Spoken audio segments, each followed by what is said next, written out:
நாம் அனைவருமே வாழ்க்கையில் வெற்றி அடைய வேண்டும் என்று விரும்புகிறோம். அந்த வெற்றியை முயற்சி இல்லாமல் அடைய முடியுமா? நம்முடைய முயற்சிதான் வெற்றிக்கு வழிவகுக்கும். நம்முடைய செயல்கள் மூலமாகத்தான் நாம் வெற்றியை அடைய முடியும். செயல்கள் எவ்வாறு செய்யப்படுகிறது? உங்களுடைய பெரும்பாலான செயல்கள் பழக்க வழக்கங்களினால் உண்டாகிறது. பழக்க வழக்கங்கள் எவ்வாறு உண்டாகின்றன?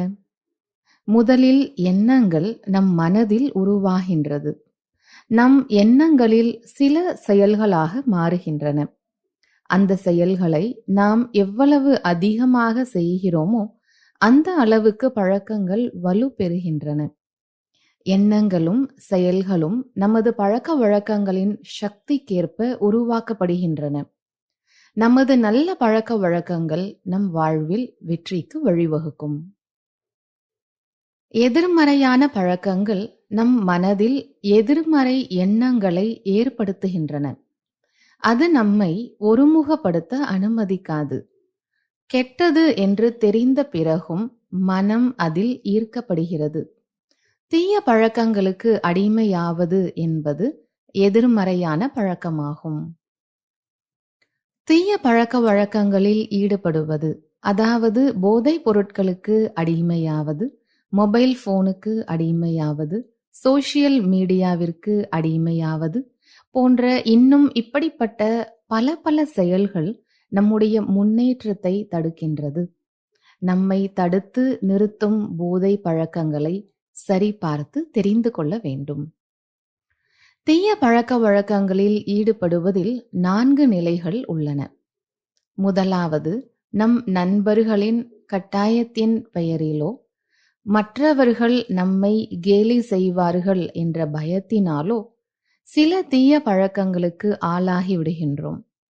மற்றவர்கள் இதை செய்வதால் நாமும் செய்து பார்க்கலாமே என்ற எண்ணத்தில் முதலில் ஒரு தீய பழக்கத்தை ஆரம்பித்து விடுகின்றோம். இரண்டாவது நிலை, இந்த தீய பழக்கம் அவ்வப்போது அதை செய்வதற்கு ஆசை ஏற்பட்டு மீண்டும் மீண்டும் அந்த செயலை செய்கின்றோம். இந்த கட்டத்தில் தீய பழக்கத்திலிருந்து விடுபட முடியும் என்ற தவறான நம்பிக்கை நமக்கு உள்ளது. மூன்றாவது கட்டத்தில் நாம் அதை அதிகமாக பயன்படுத்த ஆரம்பிக்கிறோம்.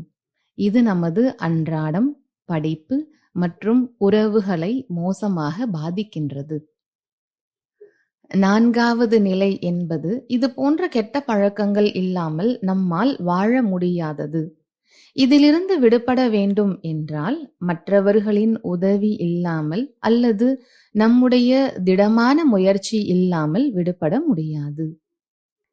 எதிர்மறையான பழக்கங்களிலிருந்து விடுபட வேண்டுமானால் அவற்றை நேர்மறையாக மாற்ற வேண்டும்.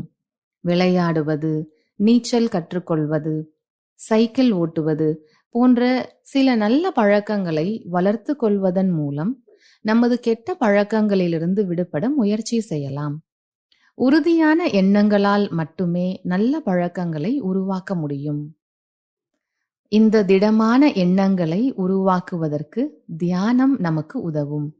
தியானத்தின் மூலம் நேர்மறையான எண்ணங்களை உருவாக்கி நேர்மறையான பழக்க வழக்கங்களை மேம்படுத்த முடியும். நமக்குள் மனம் என்பது எவ்வாறு செயல்படுகிறது என்பதை புரிந்து கொள்வது முக்கியம். மனம் என்பது சுயத்தின் ஒரு பாகம். அதனால் மனம் எவ்வாறு செயல்படுகிறது என்பதை புரிந்து கொள்ள நாம் நம்மை பற்றி அறிந்து கொள்ள வேண்டும். நான் யார்? நான் இந்த உடலை இயக்கக்கூடிய ஒரு சக்தி. மனம், புத்தி, பழக்க வழக்கங்கள் என்ற 3 திறன்களை கொண்டது. மனம் எண்ணங்களை உருவாக்குகிறது. புத்தி நிர்ணயம் செய்கிறது. எண்ணங்கள் செயல்களாகும் பொழுது பழக்க வழக்கம் ஆகிறது. ராஜயோக தியானம் நம்மை பரம்பொருளுடன் இணைத்து சக்திசாலி ஆக்கி நமக்குள் உள்ள குணங்களை வளர்த்து செயல்களில் ஈடுபட உதவுகின்றது. தியானத்தின் மூலம் நேர்மறையான நற்பண்புகளை வளர்த்து வெற்றிக்கு வழிவகுப்போம்.